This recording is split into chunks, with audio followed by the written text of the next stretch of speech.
ఇప్పుడే Country Delight యాప్ని download చేసుకోండి. Download the Country Delight app now. నమస్తే, welcome to Suman TV. Deepfake కష్టాలు మెగాస్టార్కి కూడా తప్పలేదు. ఆయన ఫోటోలని ఏఐ సాయంతో వీడియోలు, ముఖ్యంగా వాణిజ్య ప్రకటనల కోసం యూజ్ చేసి విపరీతంగా చిరంజీవి గారిని నేమ్ని బ్యాడ్ చేస్తున్నటువంటి పరిస్థితి ఉంది. దీని మీద మెగాస్టార్ చిరంజీవి గారు కోర్టుకు కూడా వెళ్ళారు. హైదరాబాద్ సిటీ సివిల్ కోర్టులో పిటిషన్ వేశారు. చిరంజీవి గారికి అనుకూలంగా తీర్పు వచ్చింది. చిరంజీవి గారి పేరుతో ఎలాంటి వీడియోలు రూపొందించినా కఠినంగా చర్యలు తీసుకోవాలని చెప్పి పోలీసులకు ఆదేశాలు కూడా ఇచ్చింది కోర్టు. సో ఈ విషయం గురించి మనం మాట్లాడదాం. నాతో పాటు స్టూడియోలో ఉన్నారు అడ్వకేట్ నాగేశ్వరరావు పూజారి గారు. మాట్లాడదాం. సార్ నమస్కారం. సోషల్ మీడియా వేదికగా డబ్బులు సంపాదించుకోవడం కోసం ఒక సెలబ్రిటీని యూజ్ చేసుకుని ఇష్టారీతిని వాడేస్తూ ఉన్నారు. సో దాన్ని చూసే చిరంజీవి గారు కోర్టుకు వెళ్ళారు. ఇప్పుడు దానికి అనుకూలంగా తీర్పు వచ్చింది. సో ఈ డీప్ ఫేక్ ఏఐని యూజ్ చేసుకుని ఈ విధంగా చేయడాన్ని ఎట్లా చూడాలి, సోషల్ మీడియాలో చేస్తున్నటువంటి వాటి పట్ల ఎలాంటి సెక్షన్స్ ఉంటాయి, ఎలాంటి శిక్షలు పడే అవకాశం ఉంది? ఇప్పుడు చిరంజీవి గారి విషయంలో ఏమవుతుంది ఏంటంటే ఆయన సెలబ్రిటీ కాబట్టి ఆయనకున్న స్టామినా ప్రకారం ఆయన ఫోటో యూజ్ చేసుకొని, లేదా ఇప్పుడు మనకు వచ్చిన టెక్నాలజీని బేస్ చేసుకొని, మనకి ఏఐ టెక్నాలజీ బేస్ చేసుకొని యాడ్స్ కూడా రూపొందించి వాళ్ళు వ్యాపారం చేసుకునే అవకాశం ఉంటుంది. సో జనరల్గా మనకి ఏంటంటే, మనకు ఏదన్నా ఒక వ్యక్తి ఉన్నాడు అనుకుందాం, సపోజ్ ఆ వ్యక్తి గురించి పర్సనల్ విషయాలు మాట్లాడకుండా మీడియా ఒక నాట్ ఓన్లీ చిరంజీవి గారు ఒకటే కాదు, ఏ వ్యక్తి అయినా సరే మీడియా థర్డ్ పార్టీ అంటే పర్సనల్ విషయాలు మాట్లాడకుండా మనం కోర్టు నుంచి ఆర్డర్ చేసుకోవచ్చు. టీవీ ఛానళ్ళలో మ్యాట్రిమోనల్ ఇష్యూస్ ఉంటాయి, చాలా మ్యాట్రిమోనల్ ఇష్యూస్, రిలేషన్షిప్ సంబంధించిన ఇష్యూస్ ఉంటాయి. అవి ఈ మధ్యకాలంలో టీవీలలో కూర్చొని బాగా కుటుంబాలన్నీ కూర్చొని మనకు సోషల్ మీడియాలో వెబ్ ఛానల్స్లో కూర్చొని ఉన్నాయి లేని అన్నీ వాళ్ళే ఒకరి మీద ఒకరు ఆరోపణలు వేసుకుంటూ వెళ్ళిపోతున్నారు. ఓకే, సో మనకు ఒక వ్యక్తి యొక్క ప్రతిష్టకు భంగం కలగకుండా, ఓకే, ఒక పర్సనల్ విషయాలు మాట్లాడకుండా ఏదున్నా మీరు కోర్టుకు వెళ్ళండి అని చెప్పి మనం ఒక ఆర్డర్ కంపల్సరీ తెచ్చుకోవచ్చు. ఈ ప్రపంచం ఎదుర్కొనే అతిపెద్ద సమస్య ఏం తెలుసా? అది ఇప్పుడు ఎవరికి అర్థం కావడం లేదు. అది ఇంకొక 2-3 సంవత్సరాలకు పీక్ వచ్చేస్తాం. అది ఓకే, ఏంటది అంటే ఏఐ. ఓకే, ఒక ఏఐతోని మనకు ఆ ఏఐతో రూపొందించే వీడియోలు కావచ్చు, ఆ ఇన్ఫర్మేషన్ కావచ్చు, ఎట్లుంది అంటే 10 రోజులు షూటింగ్ చేస్తే ఒక గంట సేపు వీడియో వస్తుంది మనకు జనరల్గా. అవును, ఒక 100 మందితోని. ఏఐతోని అట్లాంటి వీడియోని మనకు 1 అవర్లో 2 అవర్స్లో ఇచ్చేస్తున్నారు. అప్పుడప్పుడు ఆ ఏ వీడియోలు చూస్తే మనకు అవి కెనాట్ బిలీవ్. అది అంటే అది మనిషి కాదు, ఒరిజినల్ మనుషుల లెక్కనే ఉండాలి. సేమ్ మాట్లాడే విధానం దగ్గర నుంచి వాళ్ళ ఆహాభావాలు కావచ్చు, వాళ్ళ డ్రెస్సింగ్ సెన్స్ కావచ్చు, ఏదైనా కూడా ఏ వీడియోలో అసలు చూస్తే అప్పుడప్పుడు నేను కూడా చూస్తా కదా, నేను నిజమేనేమో అనుకుంటాను. నేను తర్వాత అది పర్టికులర్ గమనిస్తా తప్ప ఏ వీడియో అందులో. సార్ వచ్చిన కొత్తలో అందరూ అదే అనుకున్నారు సార్, రియల్ వీడియోస్ అనుకున్నారు. నేను చాలా మాట్లాడే విధానం కూడా నేను అనుకున్నా, కానీ ఇంకొక 10 yearsకి అసలు వ్యవస్థ మారిపోతుంది. అసలు ఏ వీడియోలతో అసలు చాలా కష్టం వ్యవస్థ. ఇంకా నాకు తెలిసి నేను ఓపెన్గా చెప్పేది ఏంటంటే, మనిషి యుగాంతం వచ్చేసినట్టే ఇంకా ఏదైతుంది. అంటే సార్ ఇప్పుడు టెక్నాలజీని మంచి కోసం ఉపయోగించడం ఒకవైపు చాలా మంచి టెక్నాలజీ, మంచిగా వాడాలి. కానీ ఇట్లా వాడటం అనేది చాలా టెక్నాలజీ అనేది సామాన్య చేతిలో ఒక ఆయుధం అయిపోయింది.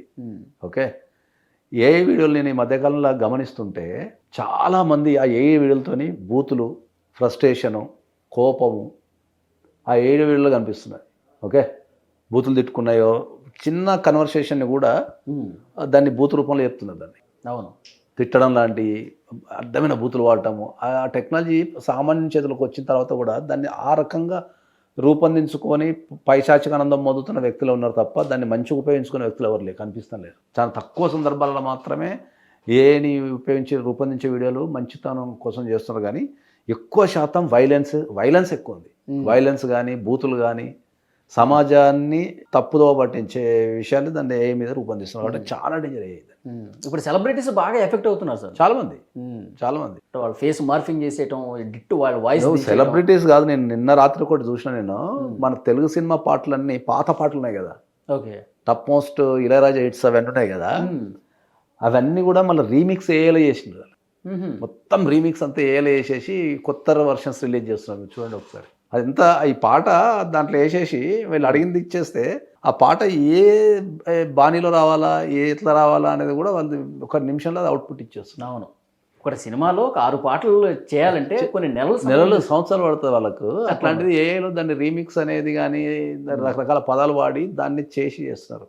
ఓకే. దాని మీద కూడా కేసులు పడే అవకాశం ఉంటాయి ఫ్యూచర్లో. అది ఇప్పుడు చిరంజీవి గారు కాబట్టి తొందరగా మేల్కొన్నారు, కానీ ఇప్పుడు మ్యూజిక్ సంబంధించి గొడవలు చాలా ఓకే. లిటిగేషన్ నోటీసులు కూడా ఇచ్చారండి సార్. ఎవరైతే ఈ విధంగా ఫేక్ వీడియోలు చేశారో వాళ్ళకి నోటీసులు కూడా సర్వ్ చేశారు. అయితే వాళ్ళకి ఎలాంటి శిక్షలు పడే అవకాశం ఉందంటారు ఈ సైబర్ క్రైమ్? చిరంజీవి గారు వేసుకున్న కేసు ప్రస్తుతానికైతే ఆయనకు కోర్టు నుంచి వచ్చిన ఆర్డర్ అయితే సివిల్ కేసుకు సంబంధించిన ఆర్డర్ అది.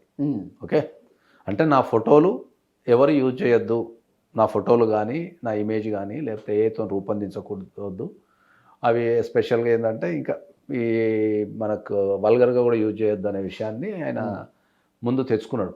ఆయన ఫోటోలు ఆయన పర్మిషన్ లేకుండా వాడనికి లేదు.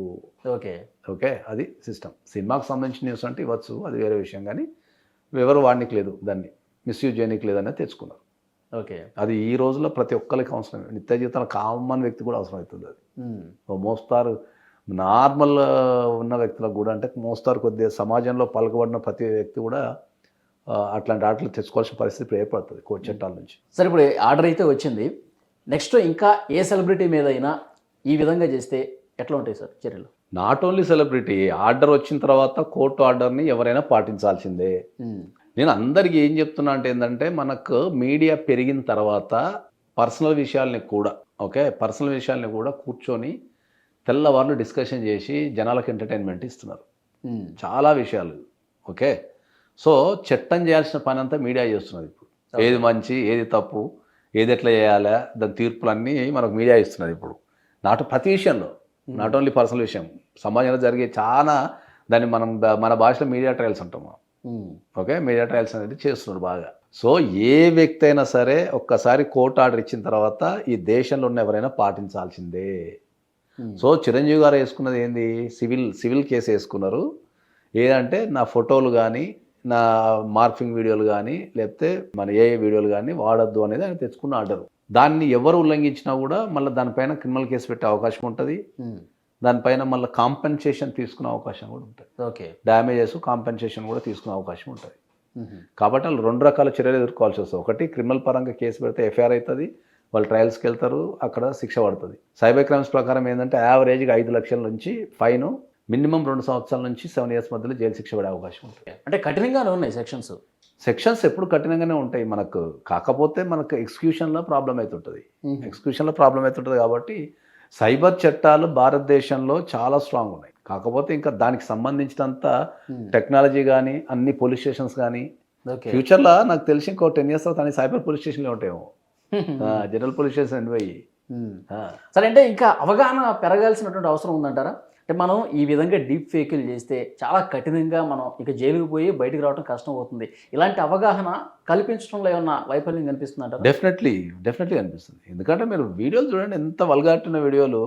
ఒక నార్మల్ కన్వర్షన్ని కూడా బూతులతోని తిట్టి వాళ్ళ కోపాన్ని, వాళ్ళ యాంగర్ని, వాళ్ళలో ఉన్న ఒక షాడిస్తనాన్ని ఏ వీడియోల ద్వారా బయట పెడుతున్నారు. సో అది మానవాళికి మంచిది కాదు ఎప్పుడు కూడా అది. ఓకే, టెక్నాలజీని నువ్వు ఒక సమాజంలో మంచి కోసం ఉపయోగించు, అది బెస్ట్. కానీ సమాజం వృద్ధి చెందడానికి, సమాజం ప్రశాంతంగా ఉండడానికి చేయాలి. కానీ వీళ్ళు ఏం చేస్తున్నారంటే, ఎక్కడో ఒక 4 గోడల మధ్యలో కూర్చున్న ఒక వ్యక్తి ఆ టెక్నాలజీ ఉపయోగించి ఒక బూత్ కంటెంట్ని లేకపోతే ఒక వల్గారిటీని, ఒక హింసని తయారు చేసి వాడు మార్కెట్లో వదులుతుంటే ఎంతమంది ఎఫెక్ట్ అవుతారు?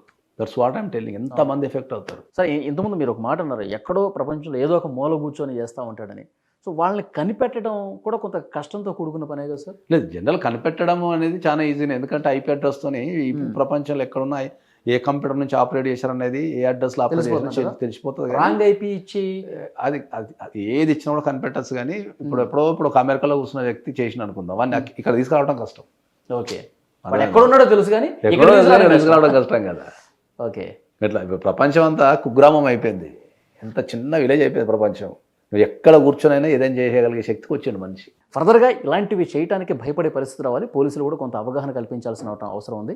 ఎవరైనా ఈ విధంగా వీడియోలు రికార్డ్ చేస్తే, సృష్టిస్తే, సోషల్ మీడియాలో వదిలితే చాలా కఠినంగా ఉంటుంది పరిస్థితి అని చెప్పి వాళ్ళకి అర్థమయ్యే విధంగా పోలీసులు కూడా చెప్పగలగాలి. సో చూద్దాం సార్ నెక్స్ట్ ఎట్లా ఉంటుందని. Thank you very much.